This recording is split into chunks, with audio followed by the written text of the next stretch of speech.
Bonjour, je m'appelle Laurent Chouette, je suis avocat au barreau de Toulon. J'exerce dans le monde judiciaire et notamment dans le contentieux automobile, les problématiques de vente, de vices cachés en particulier.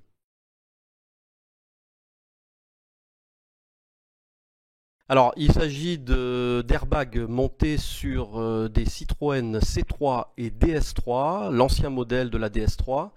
Entre 2009 et 2019, on sait qu'il y a environ 250 000 véhicules qui sont concernés.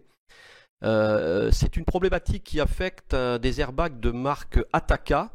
La société Ataka, qui était une société japonaise, était un des principaux sous-traitants des constructeurs automobiles et qui a d'ailleurs fait faillite à la suite des dysfonctionnements concernant des centaines de milliers, voire même peut-être plus, je ne sais pas aujourd'hui, d'airbags. La problématique en fait est liée à non pas le gonflage du coussin que représente l'airbag, mais à une explosion du système qui va entraîner la projection de débris solides. Et on sait malheureusement, alors je ne veux pas anticiper parce que je n'ai su qu'à travers les éléments consultés que des enquêtes sont en cours, notamment pénales, pour homicide et blessures involontaires. Il y aurait eu des décès consécutifs à ces explosions. Alors le risque évidemment c'est pour la santé. Citroën à travers le groupe Stellantis auquel appartient la marque aujourd'hui a adressé à tous les possesseurs de C3 et de DS3 identifiés pour la période en question un courrier les avertissant des risques pour leur santé. Donc il est question de risques de blessures graves voire mortelles, c'est ce qui est écrit dans le courrier. Et Citroën leur demande, pour le moment, de ne plus utiliser le véhicule. Donc le risque premier, évidemment, c'est un risque pour sa santé.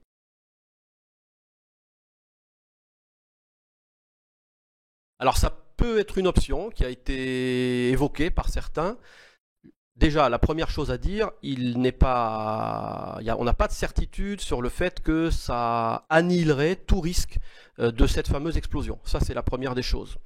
À supposer que ce soit le cas, il peut y avoir un autre risque dans la mesure où vous modifiez en faisant ça les caractéristiques techniques du véhicule, ce qui peut poser problème vis-à-vis de votre propre assurance, puisque l'assureur, lorsque vous souscrivez un contrat, va assurer un véhicule qui est conforme aux données constructeurs, et c'est-à-dire avec tous les éléments de sécurité.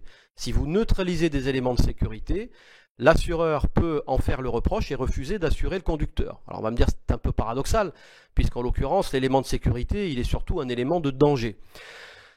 Si toutefois, voilà, moi ce que je peux dire, c'est que si un spécialiste considère qu'en neutralisant l'airbag, alors le passager on peut le débrancher, hein, c'est facile avec une clé puisqu'on sait que pour mettre un siège bébé, tous les véhicules sont équipés d'une déconnexion.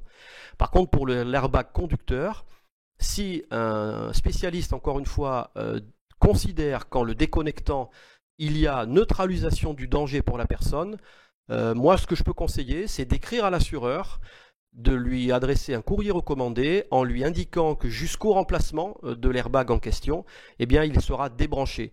Le principe veut que si l'assureur ne vous répond pas dans le délai de 10 jours, c'est le code des assurances, il est censé avoir accepté cette modification. Voilà, ça vous permet à la fois de vous couvrir sur le plan évidemment déjà de la santé, bien sûr, mais également sur le plan juridique vis-à-vis de l'assureur.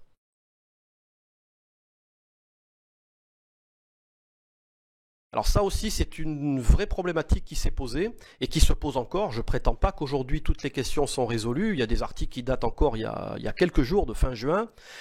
Certains se sont vus répondre par leur assureur qu'effectivement, le conducteur, j'insiste bien parce que les passagers, quoi qu'il en soit, seront toujours couverts, de la même manière que ceux qui sont à l'extérieur du véhicule, autres véhicules ou piétons. Par contre, donc ce que j'évoque là, le risque de défaut d'assurance ne va concerner que le conducteur. Donc certains se sont vus répondre qu'effectivement, l'assureur peut refuser de couvrir le conducteur dans la mesure où il a été informé du risque et qu'il a malgré tout continué d'utiliser le véhicule.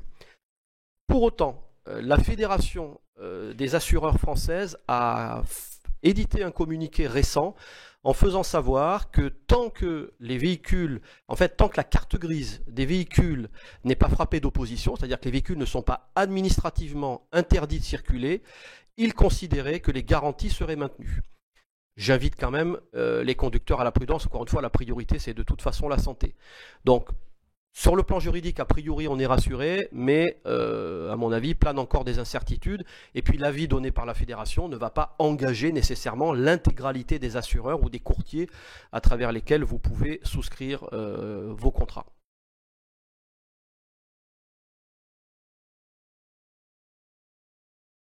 Alors c'est une idée, effectivement, pour ceux... Alors d'abord, ce sont des garanties optionnelles. Quand vous l'avez, on peut imaginer la faire fonctionner. Alors je ne suis pas certain qu'elle fonctionne pour la raison suivante. En principe, elle fonctionne en cas de panne, de vol ou d'incendie avec des durées qui sont relativement courtes. Dans la plupart des contrats, en cas de panne, c'est 7 jours. Alors qu'on sait qu'aujourd'hui, les gens qui ont reçu le courrier ont immobilisés, pour ceux qui le font, c'est la grande majorité de leurs véhicules depuis déjà des semaines, et ils n'ont pas de visibilité sur les semaines, voire même les mois qui viennent. Donc 7 jours, ça fait très court. Deuxièmement, je ne suis pas certain que l'assureur considère que le risque, encore une fois, c'est pas une panne avérée, le véhicule n'est pas en panne, il y a un risque sur le véhicule, je ne suis pas certain que l'assureur considère que ça rentre dans la garantie panne. Voilà, donc il peut y avoir un litige sur ce point, mais encore une fois, de toute façon, le prêt de véhicule étant pour une durée très courte, je ne suis pas sûr que le jeu en vaille la chandelle d'engager un contentieux avec votre assureur sur ce point.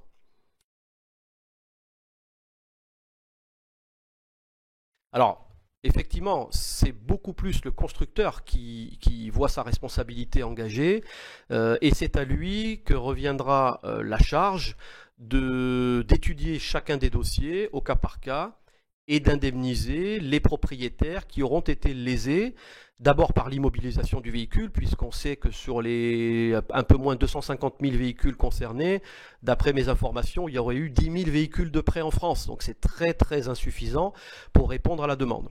Donc pour ceux qui soit ont dû recourir à la location d'un véhicule, soit se trouvent privés de ressources ou de revenus, ou en partie au moins liés à l'impossibilité d'utiliser leur véhicule, les gens vont devoir conserver la totalité des justificatifs de manière à constituer un dossier et adresser ce dossier avec une réclamation à la marque le moment venu.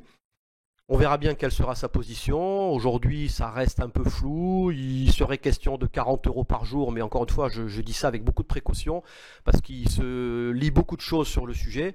Voilà, chacun devra, encore une fois, donc constituer un dossier et surtout garder bien les justificatifs. Et le moment venu, il y aura sans doute des actions, voire même actions collectives. Je sais qu'une a déjà été lancée par un cabinet parisien à l'encontre du groupe Stellantis sur ce sujet.